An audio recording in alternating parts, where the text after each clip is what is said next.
नमस्कार, मैं यमलेश वंजारी और आप देख रहे हैं बीजीटी मीडिया। बीजीटी मीडिया हमेशा से बालाघाट ज़िले में जो इनोवेटिव आइडियाज़ रहते हैं उनको प्रमोटिंग के लिहाज से अपनी ग्राउंड लेवल की रिपोर्टिंग के माध्यम से आप जैसे दर्शकों के बीच हमेशा से पहुंचते रहा है। लेकिन आज हम एक ऐसे वैदिक खेती वाले इलाके में पहुंचे हैं। दरअसल ये इलाका किरनापुर क्षेत्र के नंदोरा में है और नंदोरा के इस बोरबन की आप इस समय तस्वीरें देख रहे हैं। ये पूरा जो प्राकृतिक छत्र आप देख रहे हैं, एक प्रकार से इसे बायो कैनोपी के माध्यम से ये पूरा तैयार हुआ प्राकृतिक इलाका है और यहाँ पर बेर के कई पेड़ हैं।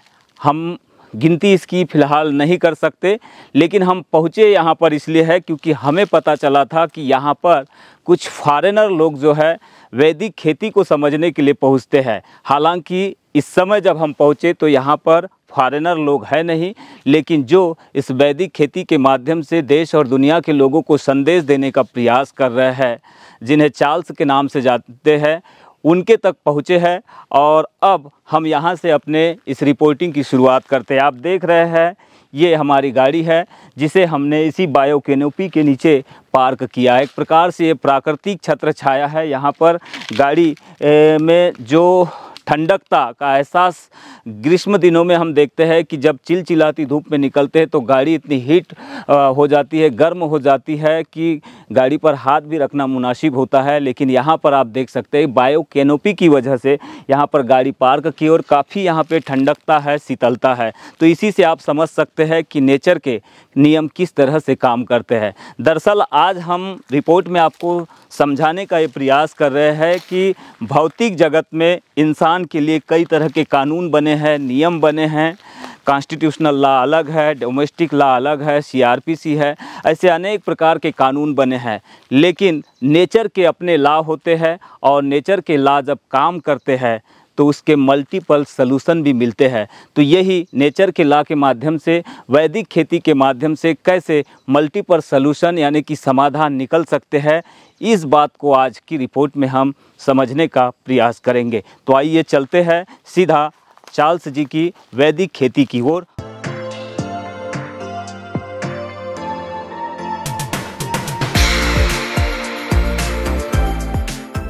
जिस तरह से आप प्रकृति को समझते हैं, उसको सहेजने का प्रयास करते हैं, तो प्रकृति अपने आप आपके लिए रास्ते बनाती है, आपके लिए मार्ग खुद ब खुद तैयार होते हैं। तो ये एक रास्ता आप ये देख सकते हैं।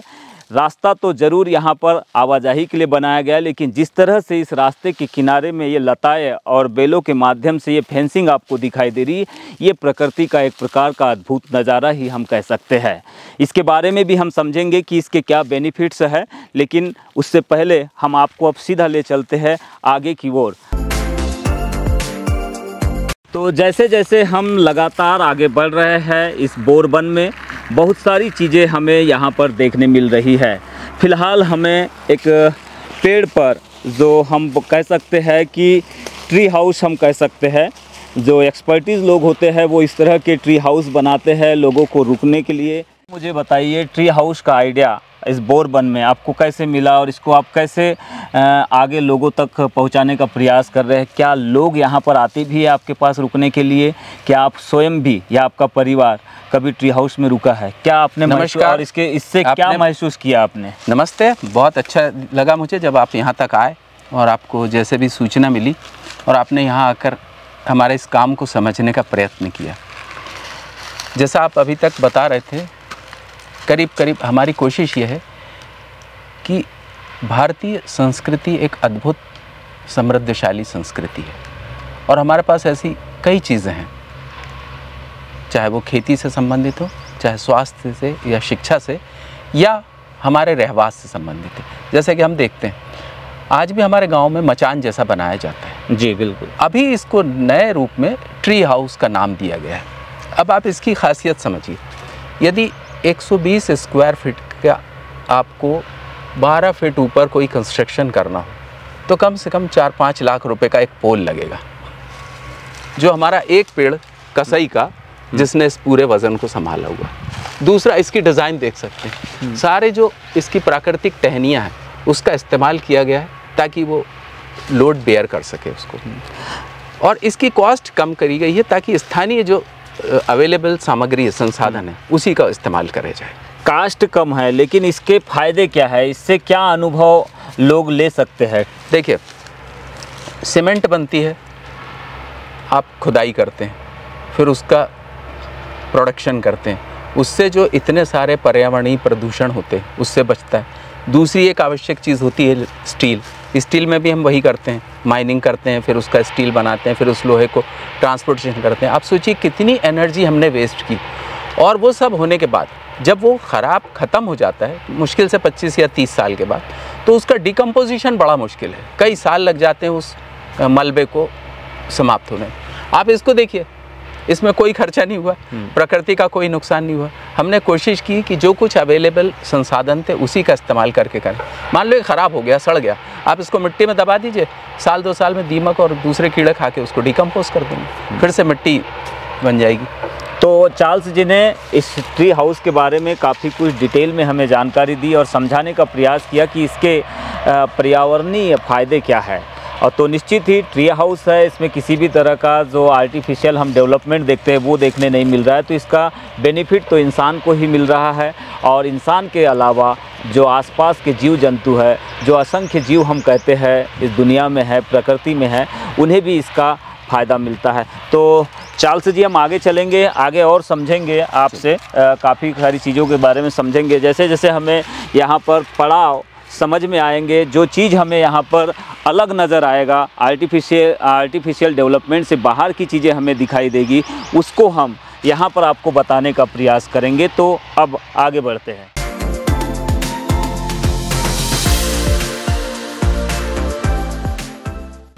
ये हमारा पाथवेज है जो अलग अलग जगहों से निकल के आते हैं, और ये हमारी एंट्रेंस है घर को जाने के लिए। जो स्टे होम है, जो हमारा हाँ, जिसे आप मड हाउस कह सकते हैं जी, वहाँ पर जाने के लिए ये मेन है। अच्छा, ये मेन गली है। पाथवेज इसलिए बनाए गए हैं ताकि हमारे साथ यहाँ बहुत सारे ऐसे वन्य प्राणी हैं, विशेष रूप से रेप्टाइल्स प्रजाति के, जिनको आने जाने की ज़रूरत होती है, चाहे वो चूहे हों, छिपकली हों, गिरगिट हो, सांप हो, बिच्छू हों, नेवले हों, सबको जगह चाहिए होती। तो ये साफ़ करने का मकसद ये रहता है ताकि इंसानों के लिए एक सुरक्षित आवागमन की जगह हो, और उनके लिए भी एक सुरक्षित जगह हो।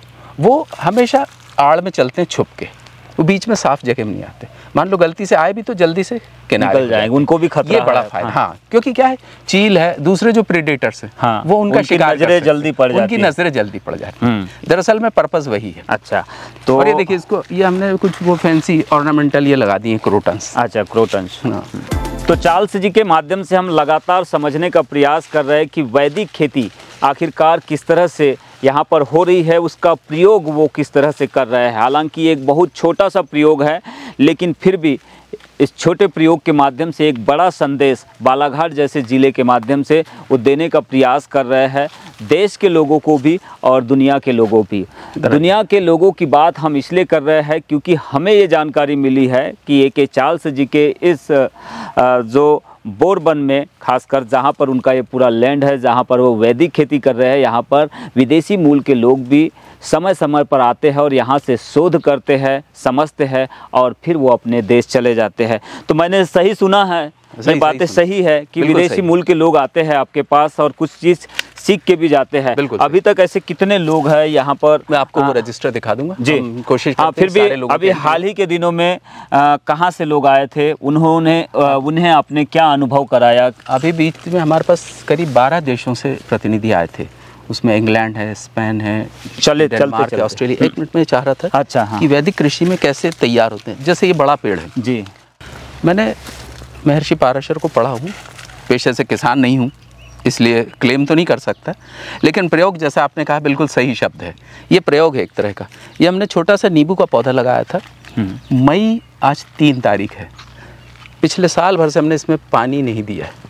और आप देख सकते हैं कि क्योंकि ये बड़े पेड़ बाजू में हैं, झाड़ियाँ हैं, घास है, और ख़ास तौर से ये बायोमास है जिसने इस ज़मीन को अभी तक नमी बना के रखा है, और जिसके कारण ये पौधा जिंदा है, बचा हुआ है। थोड़ा सा मतलब आप यदि 2 इंच भी खोदेंगे तो आपको, और ये ज़रूरी है इसको एक तरह से आप ये कर सकते हैं कि हमारी माता है, यदि हम इसको कवर रखेंगे, सबसे अच्छा कवर होता है ग्रीन कवर। बिल्कुल। मान लो ग्रीन कवर नहीं है तो फिर आपके पास ये बायोमास है। इस तरह की चीज़ें जितनी अच्छी रहेंगी उतनी हमारी धरती उपजाऊ होती जाती है और इन चीज़ों को रिसाइकिल करती है।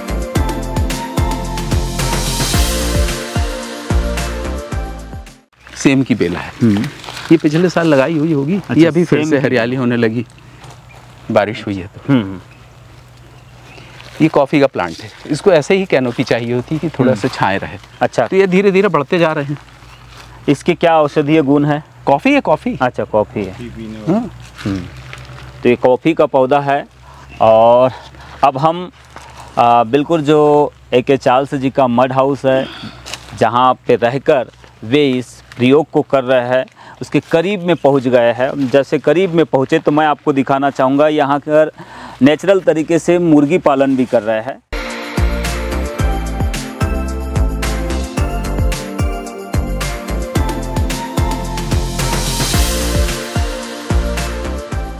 ये मुर्गी ना, ये अंडे देने के लिए है। अच्छा, ये अंडे देने के लिए। तो वहाँ झाड़ के ऊपर रहती है। झाड़ के ऊपर रहती है? हाँ, यहाँ रखते नहीं अंदर। अरे बहुत रिस्की है ये। अच्छा, अरे गिलहरी है, सांप है, वो नेवला है, कुछ भी खा जाए इसको, बिल्ला है। तो ये अंडे देने के लिए केवल आती है, सिर्फ अंडे के लिए जगह बनाई। तो बाकी दिन रात में ये मुर्गियाँ, वो पेड़ है। अच्छा, पेड़ों के ऊपर रुकती है। वो एक ही पेड़ के ऊपर रहती है। अच्छा, एक ही पेड़ के ऊपर में पूरी मुर्गियाँ रह जाती हैं साथों एक साथ। अच्छा, मुर्गियाँ यहाँ पे पालन करने से इसके फायदे क्या है? अगर हम समझे, इसके कुछ बेनिफिट्स तो मिलते ही होंगे नेचर में, क्योंकि अलग अलग तरीके से, जैसे आपने बताया, हर जीव जंतु का प्रकृति के नियम है जी।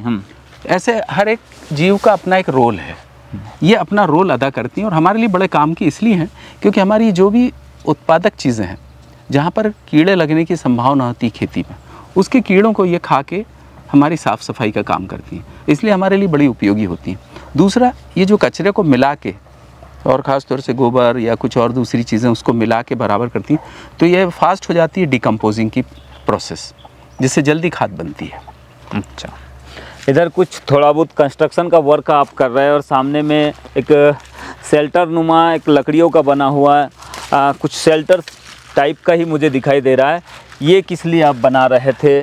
और ये आगे कंस्ट्रक्शन वर्क भी यहाँ पर कुछ कर रहे हैं, इसको करने के पीछे की वजह क्या है? ये जैसा आप बता रहे थे, मैं अब देख रहा था कि हमने एक शुरुआत की थी छोटे से प्रयोग के रूप में, एक हॉल बनाने की। एक 15 बाई 20 का एक हॉल बनाया जा रहा है ताकि जब लोग आते हैं तो यहाँ पर रुक सकें, तो उसके लिए तैयारी। और वो सामने वाला जो शेल्टर दिख रहा है, ये क्विक शेल्टर था, बांस और लकड़ी का इस्तेमाल है उसमें। अच्छा, तो ये जो बाहर से जो लोग आते हैं काफ़ी जल्दबाजी में, मतलब जल्दी, अब जैसे 4 दिन रहना है तो इसको कर लिया और ऊपर कुछ शेड डाल दिए, घास डाल दी, पत्तियाँ डाल दी, तो रहने लायक हो जाती है। तो ये भी एक प्रकार का नया प्रयोग है।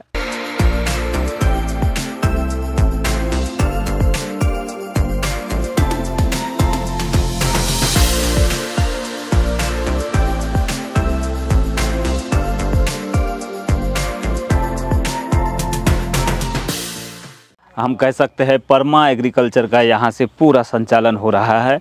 और ये चेरी टोमेटो, जिसके यहाँ पर पौधे आप देख रहे हैं और यहाँ पर फल भी लगे हुए हैं टोमेटो का, जो चेरी टोमेटो है, इसके छोटे छोटे फल भी आप यहाँ पर देख रहे हैं। और विभिन्न प्रकार की वानस्पतिक यहाँ पे औषधियाँ आप देख सकते हैं, पेड़ पौधे हैं।